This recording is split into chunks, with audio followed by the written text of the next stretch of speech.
Hello, and welcome to 3 Crucial Steps for Creating a Frictionless Customer Experience, a one-to-one media webinar sponsored by Ravana. I'm Myla D'Antonio, Editor-in-Chief of One-to-One Media, and your moderator for today's event. Today's speakers are Judy Han, President and General Manager of Ravana Growth Services, and Don Peppers, Founding Partner of Peppers & Rogers Group. Judy has more than 20 years of experience in sales, service, and marketing to business and consumer customers at all levels.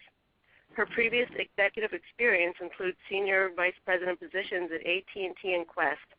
She also held the position of Chief Marketing Officer for U.S. West and Executive Director of Solutions Marketing for U.S. West.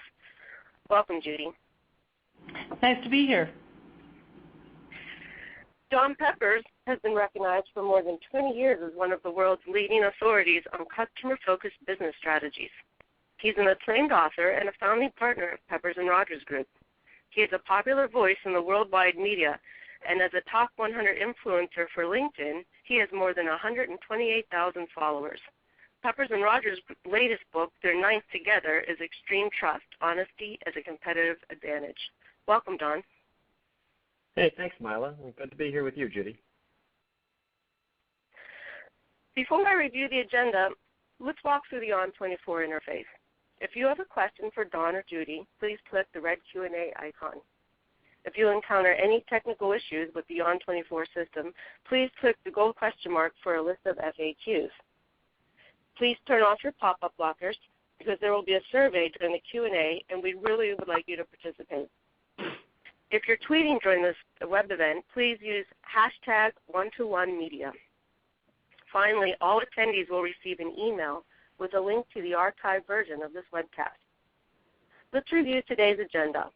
Don and Judy will discuss the processes, strategies, and technologies companies can use and implement to unify their channels, advice for implementing internal processes to ensure employees are delivering trustworthy experiences across all touchpoints, and the value in using customer-focused metrics like Net Promoter Score and First Call Resolution, engaging the financial impact of delivering a better customer experience. This webinar will also be followed by a Q&A and post-event survey. So let's get started. When today's customers decide to do business with a company, they want their transactions or inquiries to be handled without any catches. They want seamless interactions or frictionless experiences, devoid of additional steps, issues, or hassles. But getting to that point is the difficult part for many companies. A Harvard Business Review report out this week reveals that 52% of both leading and laggard companies struggle with maximizing customer experience ROI. 51% have difficulty with achieving a single view of the customer, and 37% report experiencing multi-channel complexity. Writing that path to seamless customer experience means removing the greatest obstacles along customers' buying journeys. This takes us to step 1, taking an omni-channel view. Digital marketing is now a critical revenue driver for today's marketers, as customers increasingly interact with brands across multiple channels. Forrester estimates the social media, email, and mobile marketing market, a $6 billion market opportunity today, will skyrocket to $16 billion by 2016. These figures shine a spotlight on how having an omni-channel presence is essential today. Don, can you explain to our audience why you believe it's so difficult for businesses to connect the dots across their enterprises? Well, yeah, and I just put a slide up here that shows the primary culprit for this problem at businesses, and that is the technology whirlwind we're all in the midst of, driven by Moore's Law. Every 20 years, computers get 1,000 times faster and cheaper. So these computers, you know what, Moore's Law has a corollary, and it's sometimes known colloquially as Zuckerberg's Law. If every 20 years computers get 1,000 times faster and cheaper, well, that means every 20 years we interact 1,000 times more with others, and we do it through new technologies. It seems like every few months there's a new channel through which to interact with a company or with your friends and so forth. It wasn't too long ago that all businesses were grappling with the issue of how to respond to Twitter queries and Twitter inquiries, and now there's so many additional ways and so many different things that need to be monitored so that you can just, as a business, you can monitor the public discussion going on about a company. And that doesn't even count the multiplicity of interaction tools that are available, in an online connection today, whether it's a click to call, click to be called, chat, so forth. All there's a tremendous proliferation of channels. And the customer doesn't care. The customer just wants you to participate in the conversation with him. So you say customers don't care. So do you believe that customers are having less and less patience for businesses that they buy from because of this issue? Oh, absolutely, absolutely. I think, the thing is, the more we interact, the more service we demand. Think about it, you want your interactions to be more efficient. You don't have time for interactions that are a time waster or unproductive or are loaded with problems and obstacles to get your point across. You don't have time for interactions with companies that you can't trust or that you don't believe are communicating with the rest of the company and so forth. And not only that, I think we have less and less patience with brands that can't interact at our own speed. Our own speed has accelerated so much as consumers. And inside a business, you get that feeling also that the pace of business is picking up. But a lot of times customers don't see that urgency on the part of the business. The employees might feel it, and we as managers might sense that we are trying to urgently move faster and quicker and so forth. But customers, I think customers' standards are higher. They have higher standards. They, as you said, every time they interact with somebody who does it well, their expectations of the next interaction go up.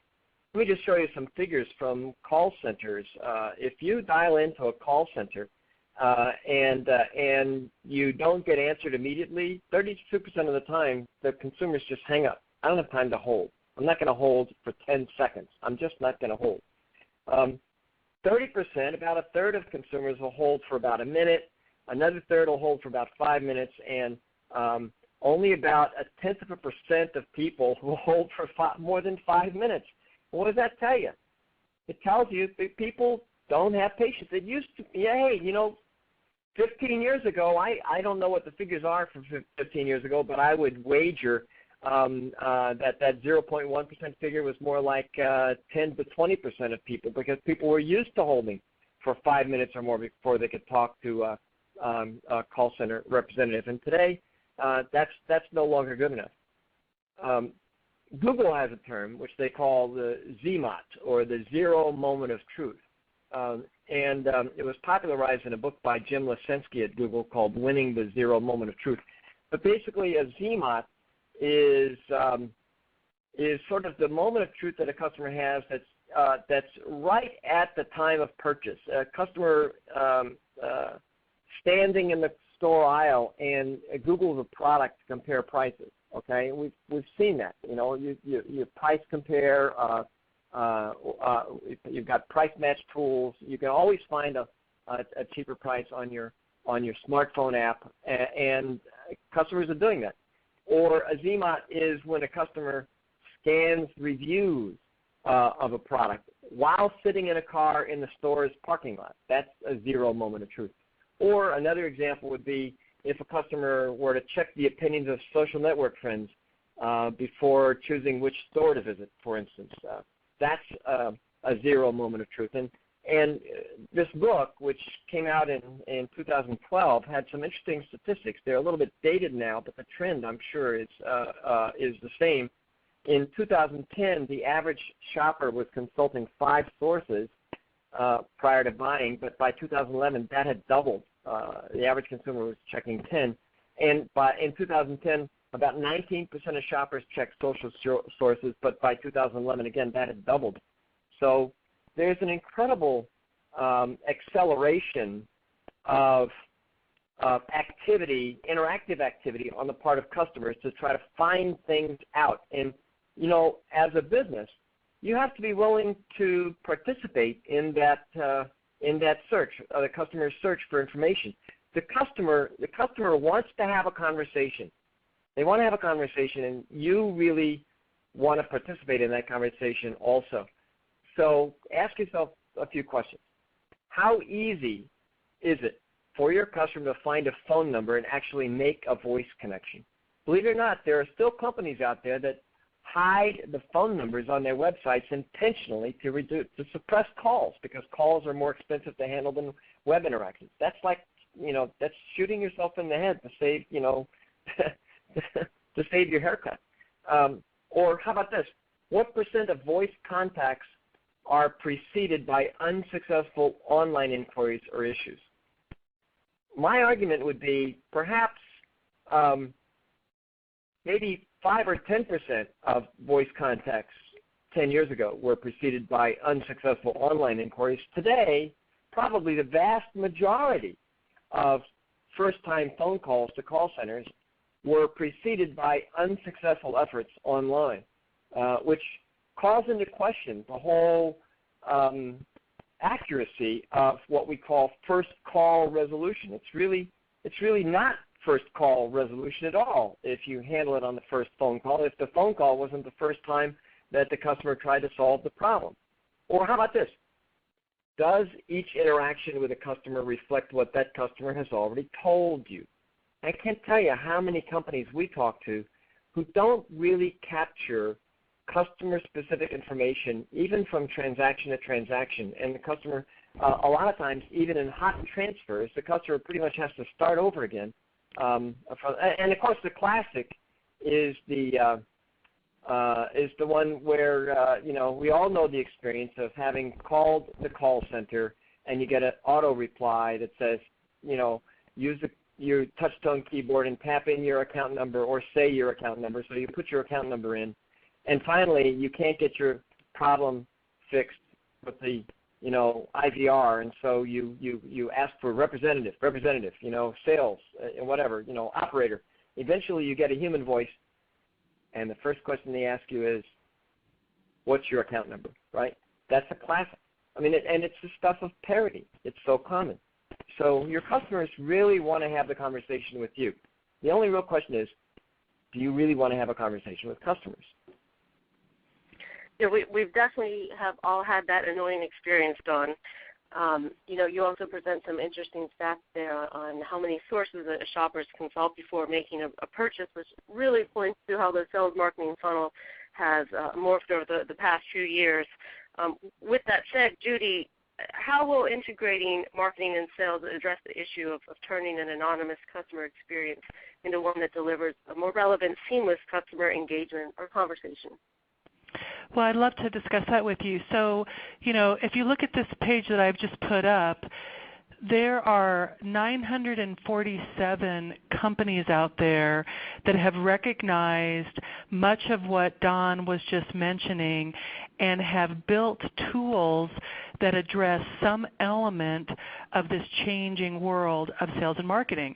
But this page, which you can't read on purpose because there's 947 companies on there split into 43 categories, while it's an embarrassment of riches on one hand, it's a nightmare on another hand, because what we're finding is that our sales and marketing clients are spending so much time trying to figure out what tools to use to solve this challenge that they're not spending the time that they want to spend on what do I need to do to improve my customer experience that will drive outcomes that I'm looking for, whether that be acquisition, growth, or retention. So we at Ravana have recognized that opportunity, and we have set up a solution that really is a platform that uses the best of breed technologies from what you saw on the prior page and puts them into a full service platform that allows our clients to really focus on the outcomes that you see here, whether that be I need digital demand generation, I need to participate in those conversations that are happening online, I need good leads, I need acquisition, I need growth and retention, and I need to be able to deliver that in whatever communication channel my customers or prospects would like to talk with me in. A lot of people call it now collaborative marketing, and it's really very simple, which is, marketers need to shift from marketing at consumers to marketing with them. So we have taken this one step further, and let's just focus purely on acquisition, because acquisition is one of the greatest challenges that we all have. It's a crowded, loud marketplace out there. So how do you drive acquisition? How do you drive market share in this world that we live in? And we have come up with a solution that we call Acquisition 360. And I'm going to go through this through an example, because it's really best to understand how this works by going through an example with you. But at the highest level, Acquisition 360 continuously captures and analyzes data using a set of proprietary tools. So let me show you how this works. So let's start with this just happens to be a retail example. It can I could talk about any industry where you've got consumers purchasing products and services, but where this one just is going to have to be a retail example. So we're going to start here with Samantha Davis. She has just relocated to Denver. She wants to remodel her outdated kitchen, and her first step is to replace a 20-year-old refrigerator. So what does she do? She does what over 90% of us do, which is she gets onto her tablet and she searches for an energy efficient refrigerator because she's looking for a local appliance dealer that can be quickly delivered. So what do we know? So far we know that she's anonymous, and we know that she's on a mobile device because she's on a tablet, not on a full browser, and we know generally what she's searching for. So she searches, and at that moment, this Acquisition 360 begins to capture the data from the initial search. What words did she use? Did she land on a paid or an organic search? We know what city she's from. We know the kind of device she's using, and we know if indeed her search delivered a campaign. So we deliver an ad that reflects the unique search data that we already know about her so far. So then she reaches a landing page. So she clicks on one of those search results, and she hits a landing page. And that landing page has been optimized for her digital persona. And we create the digital user persona by applying segmentation simply to what we know so far. We know, again, her search, her geolocation, and the device information. So then while she's on this landing page, we enrich the landing page based upon her interactions. So it's continually building a data set as she browses. So we find that she's browsing the Preferred Customer Rewards program, so we know she's interested in that. And we find that she is browsing the Extended Warranty program. So again, we don't know who she is, but these are all the things we know about her at this point. So she finally gets to an action page. And she can either click to call, click to chat, or she can pick up her phone and she can call an 800 number. Now the 800 number is temporal, which means that number, again remember, we don't know who she is, but that number is tied to this session because it has a unique visitor ID associated with it. So we have a proprietary algorithm that creates a predicted conversion rate based upon everything we know at this point about this person who's in the market for a refrigerator. And why does that predictive conversion rate matter? Because now you can begin to prioritize. You can begin to do skills-based routing based upon whether or not this is a prospect that's highly likely to purchase or not, so that you're not just sending this highly qualified lead into a call center kind of in a first-come, first-served basis. So what do? We take that information and we route this call to Pat. Pat happens to be an expert in large appliances. She specializes in energy efficiency, and she specializes in callers from Colorado. So again, we can easily do that routing because we know this about this customer. She uses Acquisition 360 to answer the incoming call. And even though she's not identified herself, what Pat sees is the contextual data from the query, the geography, and the device, and what she did while she was on the landing page. So she'll now see a persona-based guide for messages and offers that she should focus on during her call with Samantha. So dynamic scripting is serves up very targeted messages based upon these online interactions. So again, the way I think about it is you're not starting a conversation over, you're joining a conversation that this potential customer has been having online. So now she uses the messaging to guide her conversation with Samantha. She offers a warranty and asks about future appliance needs. The contact works, and she successfully orders the refrigerator. She schedules delivery. She upsells a warranty, and she adds her to the preferred customer rewards program. During all this time, Acquisition 360 is capturing the call disposition and feeding the information back to marketing. So what have we done? We've taken all of the data from the initial search to the final disposition. We've captured it so that we can analyze it, and we feed the data back to marketing that will enable rapid and intelligent campaign optimization. Based upon the fact that this was a successful outcome, we will tweak our digital marketing campaign based upon what we have learned about this successful outcome. So we capture over 400 marketing and sales data points from the entire decision journey to optimize performance. There are over 300 marketing variables, 15 sales interactions, and over 150 sales operations variables that can be captured and analyzed during this entire interaction.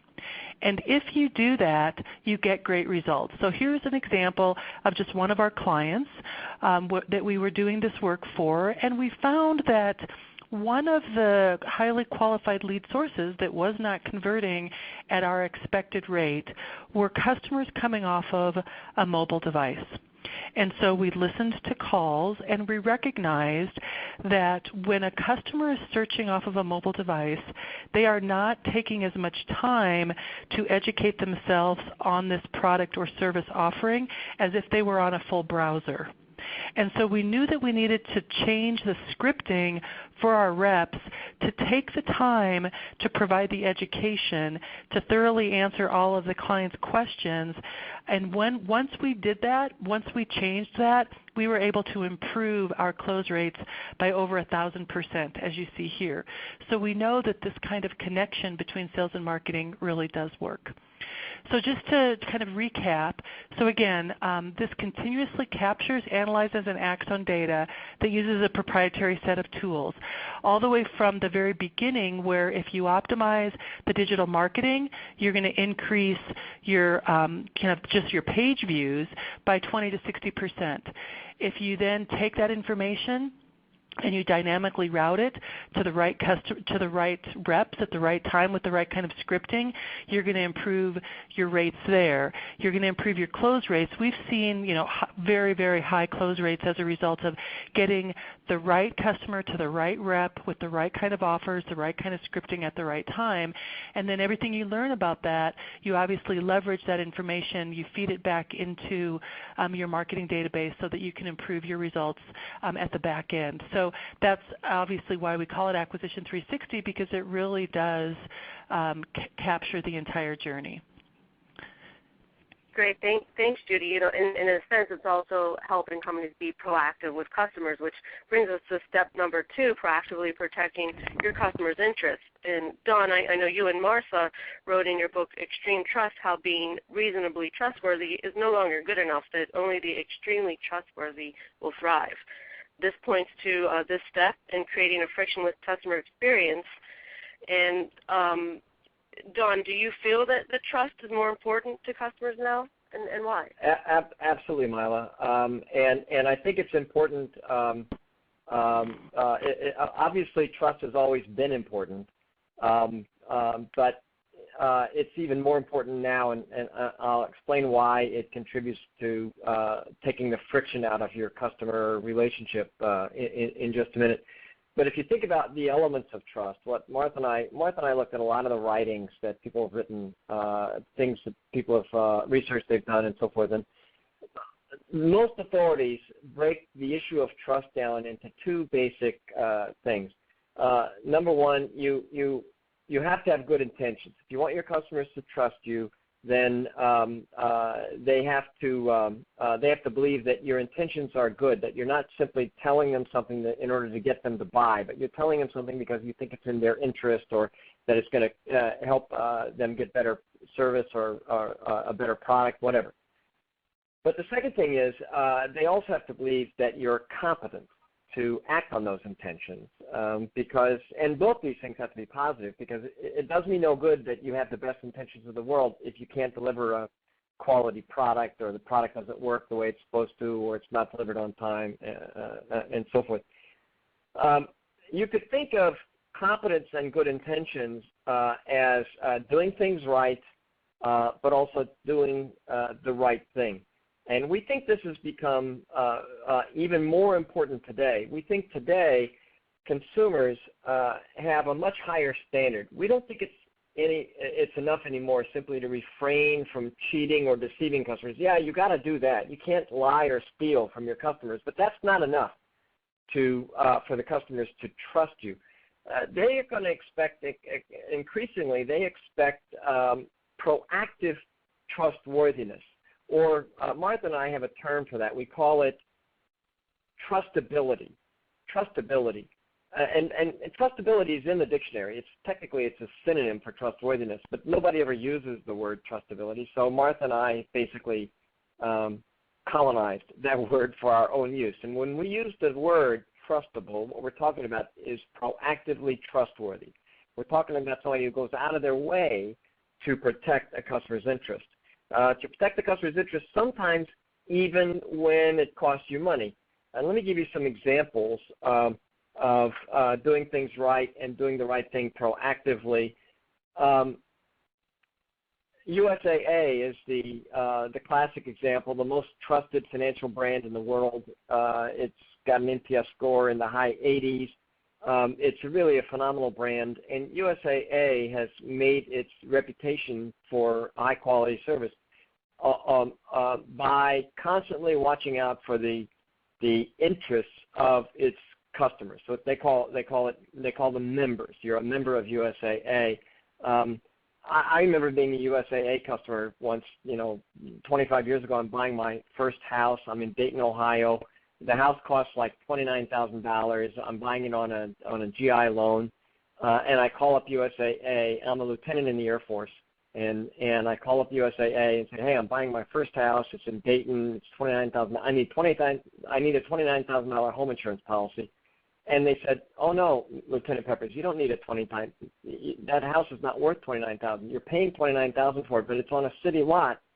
The house itself, the structure, is probably worth between $22,000 and $25,000. Why don't we look at your appraisal and we'll give you the right amount of insurance? So there's an example of a company that could have easily sold me more insurance. I was willing to buy more insurance than I needed, and they could have sold it to me. But even back then, they were watching out for my interests. JetBlue Airways is another really great example. I was on JetBlue a few months ago, and the flight was very late. We were late into Kennedy, about 4 or 5 hours late. Everyone was inconvenienced. But as we got off the airplane, the gate agent handed everybody a memo. And the memo said, sorry about the delay. It was due to a mechanical problem. And under our Customer Bill of Rights, we take full responsibility for all mechanical problems. So you are due a refund. The amount of your refund depends on how you bought your ticket, whether you paid cash or with TrueBlue points, and when you bought it. But you don't have to do anything. Don't worry. We know who you are. We know how you bought your ticket. We're going to automatically credit your refund to your account. I don't know about you, but that's a phenomenal activity for an airline. That's a terrific action for an airline to take. I've been on many airlines, and I've never seen a refund actually proactively given to the customer. Most airlines treat refunds as cost centers, and the fewer refunds are actually claimed, the better off they are. So they make it difficult for you to get a refund. And that difficulty, they make it difficult. You could argue that they make it difficult on purpose. They'll deny that, but it looks to customers like it's on purpose. Or Amazon is probably we get my vote for the world's most customer-centered company, probably, is Amazon. And I buy a lot of books on Amazon. I read a lot of books, and I'm, browsing online. I see reference to some book I ought to get. I swing right over to Amazon.com. I click on the book, and it comes right to my house because they already have my credit card, already have my address, everything's set up. Except one time I'm reading online, and I see this book promoted, and I swing over to Amazon, and I click on the book, but I get warning, you already bought this book from Amazon. Are you sure you want to buy it again? And I'd forgotten I already had this book. I had this book. It's somewhere on my bookshelf already. So it's now Amazon would not have been untrustworthy. It wouldn't have been cheating. It wouldn't even have been unethical for them simply to sell me the book I was ready to buy, right? It was my mistake, not theirs. But they didn't do that. They used their information. Their database was superior to mine, and they used it to protect my interest, not just to make another sale, but to protect my interest. Here's why this is a frictionless experience. It means that it's one less thing I have to worry about when I buy stuff from Amazon. I don't have to, before I buy from Amazon, I don't have to go back to my bookshelf and look and see if I already have this, okay? It's like one less thing I have to do. I don't have to count my change. I don't have to worry about getting the lowest price, and now I don't have to worry about duplicate products that I didn't mean to buy. You see how that creates an atmosphere of zero friction for the customer experience. iTunes, if you're an iTunes customer, and who isn't these days, I mean, they do the same exact thing. You try to buy music from iTunes that you already bought, or something else that you already have, they'll remind you. And they will sell it to you again if you want. You know, and there may be some legitimate reasons for people to want to buy it twice, whatever, but they don't make it easy for you to buy it twice, to make that mistake. And these are examples of companies that are proactively trustworthy for their customers, and I think that's really the second step in creating this frictionless customer experience, is proactively watching out for your customer's interests, so there's even less friction in the experience. Thanks, Don. Those are great examples and really help to crystallize for our audience how a frictionless customer experience should work. Don, you also say that extreme trust means proactively protecting your customer's interests even when it costs money, which leads us to step 3, quantifying the financial business of customer experience. While the case for loyalty is compelling, companies really need to correlate their customer experience investments to loyalty and retention and determine the business impact that customer experience is having on their specific business. As such, companies must create customer experience metric programs that really shine a light on how they're running their businesses. So, Don, can you please share with our audience how adopting a customer-focused metrics program can pay off for their businesses? Sure. I'm certain that what I talked about sounds expensive. Protecting customers' interests, giving them refunds they didn't know they were entitled to, that kind of thing. What I'd like to talk about in the next few slides is the economics of this and why it makes so much sense for a company. And let me start with a bar chart from an insurance company. Here is a life insurance company that arranged its life insurance customers into deciles from top to bottom according to their profitability. And from this chart, you can clearly see that the top 30% of customers account for more than 100% of this company's profits, right? But let me show you an overlay on this chart that shows the face values of the life insurance policies. Now just take a second and think about that. What's interesting about this bar chart is it's not a sloped line, it's a U-curve. Why would that be? How could it possibly be that policy face values are correlated with both the top and the bottom customer deciles? You see that? See that issue? Mm-hmm. Well, yes. think about what it is that creates profit for a life insurance company. You know, I have a bunch of salespeople out there, and they're selling life insurance policies. The most expensive part of running that customer acquisition program for me, the insurance company, is paying a commission to salespeople. And if I pay you a commission for selling insurance policy to some customer, and then that customer leaves the fold within the first year or 2 or 3, I don't make enough money on that customer to even pay off the commission I paid you. In fact, the higher the value policy you sold, the more money I lose. This is an example of the economics of customer loyalty. The more loyal your customers are, the more profit you make over the long term. I know this is almost trivial in the minds of everybody who's listening in on this. We all know that loyalty is really important, but a lot of times we don't really think carefully about how it is that customers create value. Let me put a graph up. This is a graph I frequently use. to talk to people about the big difference between product-centric marketing and customer-centric marketing. If you're product-centric, you can see up the vertical axis is how many needs you can satisfy of customers, and across horizontal is how many customers you reach. And the product-centric marketer focuses on one product or service at a time, which meets a certain need, and we try to find as many customers as we can who want to have that need met at any one time. And the width of that horizontal bar, that's my market share. But the customer-centric competitor focuses on one customer at a time and tries to meet as many of that customer's needs as possible. That means across all my different product units and divisions and all the different silos of business that I have, but also through time, not just this month, but next month and the quarter after that and the year after that. And the height of that vertical bar, that's my share of customer. What share of the customer's business am I getting? But think about what this chart says about your financial objectives as a business. What's your objective? What are you striving to do if you're a product-centric business? Well, if you're a product-centric business, you're trying to maximize the value created by each product. And you have product and brand managers out there who look at product profitability, shipment times, and margins and so forth. But if you're a customer-centric competitor, you're trying to maximize the value created by each customer, right? And customers create value differently than products, okay? Products are inanimate objects. When you sell them, they've generated a profit for you. But customers have memories and brains. They remember you from transaction to transaction.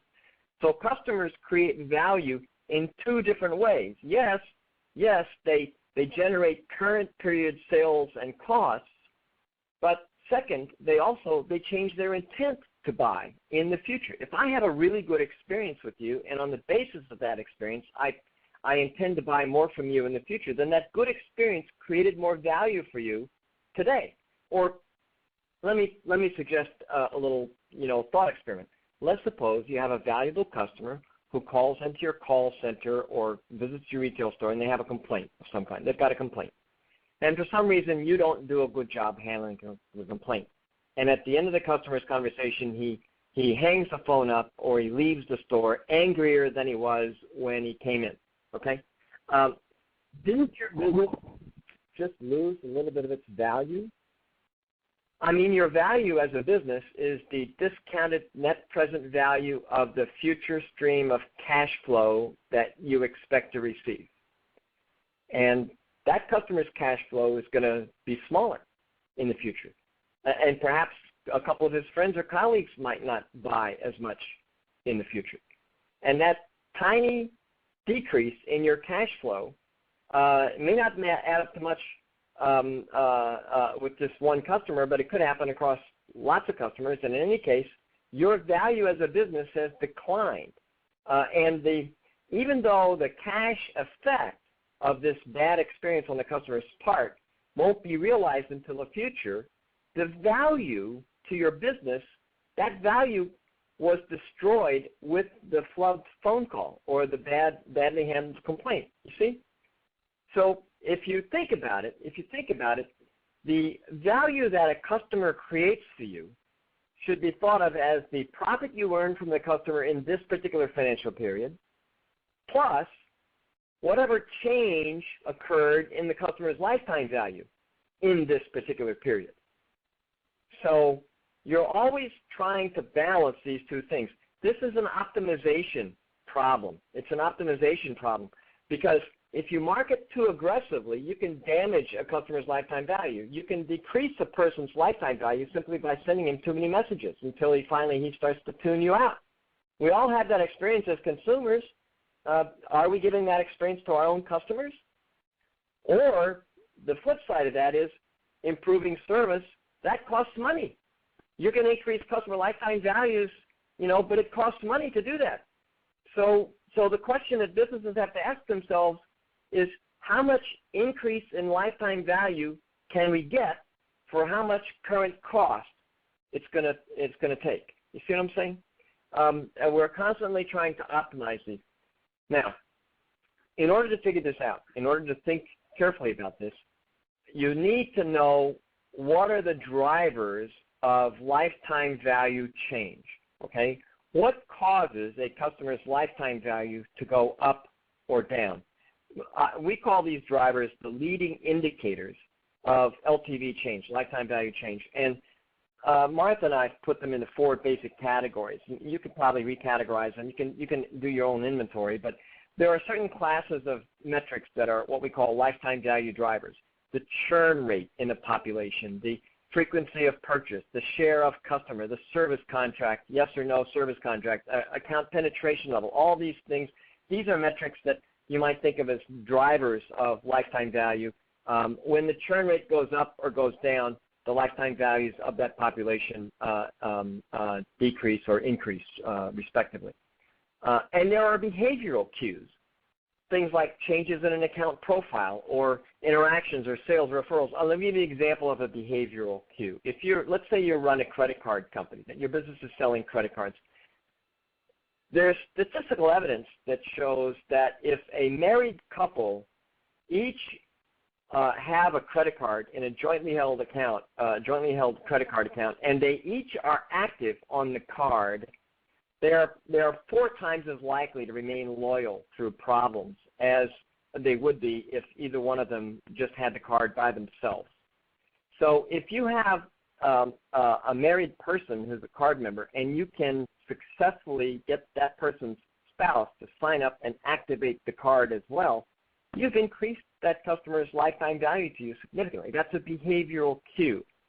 And there are lifestyle changes, when you graduate college or you move house or whatever. And there are also the attitudinal indicators, which is what a lot of companies focus on because they're survey-based. They're mostly voice of customer survey data. Could be customer satisfaction, could be NPS. If the NPS score goes up or goes down, that indicates future intent to purchase, and you can correlate that with actual financial values. In fact, I think that one of the real insights of NPS is that it counts detractors, not just recommenders. Because it counts detractors, NPS measures customer dissatisfaction as well as satisfaction. There's a lot of research out there that says that customer satisfaction is very imperfectly correlated, almost not correlated at all with customer loyalty. It is customer dissatisfaction that is highly correlated with customer disloyalty. And while all CSAT metrics do track dissatisfaction in some way, it's only because they're absent in the top box, whatever. NPS, by explicitly taking account of detractors, gives you that extra leverage. That's one of the real benefits of NPS and makes it so predictive. And you can calculate the financial impact of NPS and other CSAT metrics if you unpack the metric and you ascribe different financial behaviors to different response segments. Let me just give you an example. Let's suppose you're a bank and you're using NPS, and you have detractors and you have neutrals and you have promoters. And those detractors, neutrals, and promoters might be in the whole customer base. It could be in certain states or certain demographic groups. It could be a certain kinds of certain classes of customer and so forth. So you can segment these, detractors, neutrals, and promoters. And for each response segment, you have the percent churn. You have the number of products that they have with the bank. You have the profitability of the customer with the bank, and you have the amount of word-of-mouth referrals or negative referrals in the case of detractors. And you can actually quantify the financial benefits then of improving your NPS score by going from 22 to a 28. And if you do that by increasing the number of promoters by 6 points, great. If you decrease the number of detractors by 6 points, you have a different result. These are ways you can financially reconcile voice of customer feedback data with real financial benefits in improving your customer experience. So you asked whether earning a customer's trust and proactively watching out for a customer's interest wasn't expensive, and it can cost money. It does cost money to do that. But the truth is, a customer is going to create the most value for you at about the point he thinks you're creating the most value for him. And when does that happen? That happens when the customer thinks he can trust you to act in his interest. when the customer can trust you to act in his or her interest, then they're going to want you to succeed. They're going to want to do more with you. They're going to want to buy more with you and interact more with you, because every time they do, it is in their own interest to do so. I think that's the real linkage between trust and frictionlessness. Great. Thanks, Don. Thanks, Judy. I think it's now time to kick off our Q&A session. If anyone in the audience would like to ask Judy or Don a question, please click the red Q&A widget at the bottom of your screen. Also, if you'd like a PDF copy of the deck, click the green resource widget at the bottom of your screen. And if you miss any part of this presentation or would like to see it again, everyone will receive an email with a link to the archived version. I'd also like to remind everyone that there's going to be a survey posted during this next Q&A period, so please take a moment to participate. And once again, you'll need to turn off your pop-up blockers to enable that survey. So let's get to the questions. Let's see. Our first one is, do you have any suggestions on how to encourage adoption among salespeople of content and marketing tools? Judy, do you want to take a stab at that one? Sure, I'd be happy to. You know, it really starts with what are the metrics that you hold salespeople accountable to, and if you hold them accountable to things like conversion rates, maybe average order size, average attach rates, those kinds of things, and you can demonstrate that the use of this information and these tools drives those conversion rates, and then further quantify what does an increase in that metric mean to your paycheck, mean to your commission? Because my assumption is, all salespeople to some extent are on a variable commission program. If you can link those together, then they really make that decision for themselves. Great. Our next question is from Sherry. She would like to know if, so frontline staff often have good intentions to do right by the customer, but how do you convince executives that creating a frictionless experience should trump the bottom line in some cases? Don? That's a great question. And,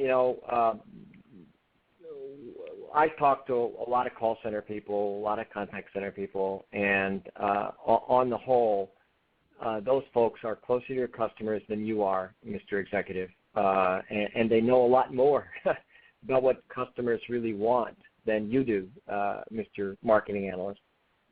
In general, if you're a call center agent, you're a happier person, and you like to go to work more if you're constantly trying to solve your customer's problem and act in your customer's interest and so forth. And this question this questioner, Sherry, you're putting your finger right on the biggest problem that most call centers have, and that is that the managers persist in holding call center representatives responsible for metrics that have very little to do with customer satisfaction. If you hold people accountable for average handle time, let's say, as an example, that doesn't mean average handle time isn't an important metric to measure and to understand. You need to know when your AHT goes up. But you know what? If that's what you're paying people to do, you're not paying them to respect the customer's interest. You're not paying them to act in the customer's interest. You're not paying them to suck friction out of the customer experience. You're paying them basically to treat the call handling as like an assembly line project, where the customer is simply, a product that's coming along on an assembly line. I think that the leadership at a company needs to make the intellectual connection between having a long-term franchise as a valuable business and earning customer trust. If you want to have a long-term franchise as a valuable business, a business that's not just going to be here today, gone tomorrow, a business that's not as fragile to economic downturns and technological disruption, if you want that kind of business, then you want a business where your customers actually want you to succeed, like USAA's customers want it to succeed. Amazon's customers want it to succeed. Apple's customers want it to succeed. And if you want that kind of business, then we need to communicate to all our call center representatives, customer contact people, retail sales clerks, everyone, that the direction of success when we're handling a problem is what would be fair for the customer. What's in the customer's interest in this situation? I even encourage companies to empower their sales, their customer care representatives when a problem comes in and it may be partly the customer's fault and partly the fault of a bad delivery or whatever. Hey, maybe it's not within protocol or it's not really required for us to take responsibility for it, but if you simply put it in the customer's lap by saying, hey, we're sorry about this, but obviously, it's partly your fault too. What do you think would be fair in this situation? What would be a fair resolution? 99% of the time, you're going to get a loyal customer and a fair resolution. And it's such a common sense thing to do, but it takes leadership support to do this. Great question, Sherry. Thanks. Great. So Janet has a question. She would like to know, would you recommend customer LTV as a primary segmentation methodology, and how is lifetime value calculated? I guess I got to take that one real quick. Yeah. Don? Yeah, okay. I think that's Don. Yeah. Yeah, let me take that.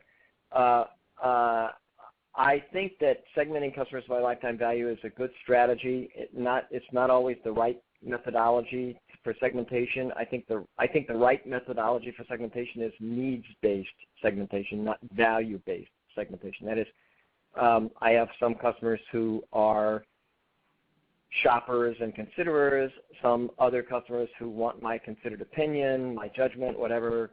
Needs-based segmentation is probably better.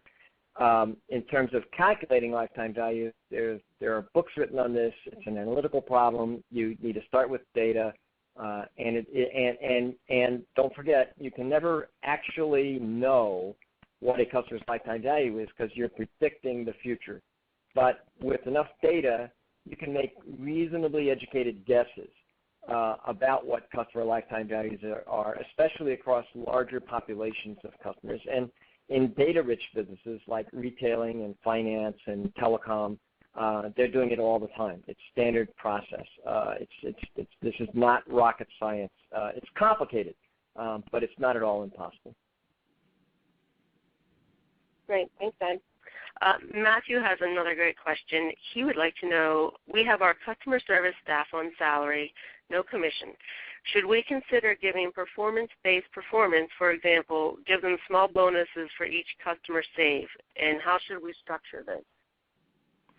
I can take that one. So I think it is really important to allow people to earn more by fulfilling the needs of the company. And so if some of the most important priorities of the company are retention and growth, then the people that are talking to your customers each and every day should participate in that. And so a good way to do that is to set up kind of a variable commission plan where they are rewarded for that behavior. And then as others see that they're being rewarded, they understand how important this is. I'm a firm believer that everybody sells and everybody serves. And when a customer calls in with a service issue, what we have found is, depending upon, how you manage that call flow, you solve that customer's problem, you make a very happy and satisfied customer, and that is the primary time to really discuss with them any other unmet needs that they have. Or often the problem that they're calling about has a lot to do with the fact that they may not have the right product or the right service or the right pricing plan or whatever the case may be. And so if you help to solve that long term by selling them the right product, you've actually satisfied them in the long term. And so it goes without saying that there is usually a sales opportunity on nearly every service call. It has to be handled correctly. It has to be incented. It has to be rewarded, and it has to be celebrated. Great. Couldn't agree more. There's another great question here. How can organizations advance their customer experience efforts if there are competing objectives within an organization, for instance, market share versus top-line revenue growth? Don, you want to take that one? Sure. Sure. Well, like all financial objectives at a company, there are going to be multiple claims to the legitimacy of each objective, because as big organizations, we compartmentalize ourselves and we try to hold different members accountable for different things. I think the surest way to align goals like these is to have a commonly held set of principles or values that everyone in the organization shares. This is not something you can quantify on chart or graph paper, canned profits or share of market. But I'm thinking that the more people have in common with respect to how a problem is approached, what solutions are sought to first, what the direction of success is especially, the more common ideas people have with respect to, getting things done around here, which is one of the definitions of corporate culture, the more unifying that culture is, then the less conflict you'll see in these kinds of goals. The goals are inherently in conflict with each other. There's no question, that there's a trade-off, let's say, between building shareholder value and improving this quarter's profit. There's always a trade-off.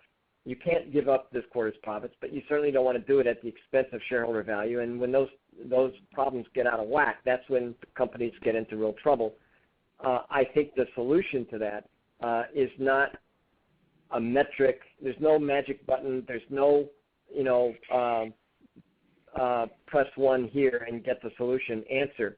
I think the real remedy for this kind of conflict is a commonly held set of beliefs that everyone pretty much agrees on, so we know how problems are solved and we know how to resolve these issues, in an adult way. Great. I think we may have time for one more question. There's one from Wayne. He'd like to know, I really like the observation, the more we interact, the more service we demand. How can we integrate customers' online research into their experience with us? Judy? So, Wayne, that's a great question. I think we shared a bit of how you can do that when I was describing Acquisition 360, but it starts with you've got to make sure you've got a data warehouse, right, where you are capturing all the first-party information that you have about your customers. So who they are, what they're buying, how they're interacting with your products, how they're interacting with your brand, and then make sure that you are using that information to really, communicate with them in the way in which they want to be communicated. What we have found, honestly, is that consumers want a relationship with brands. And their concerns are primarily, how useful are you going to be to them?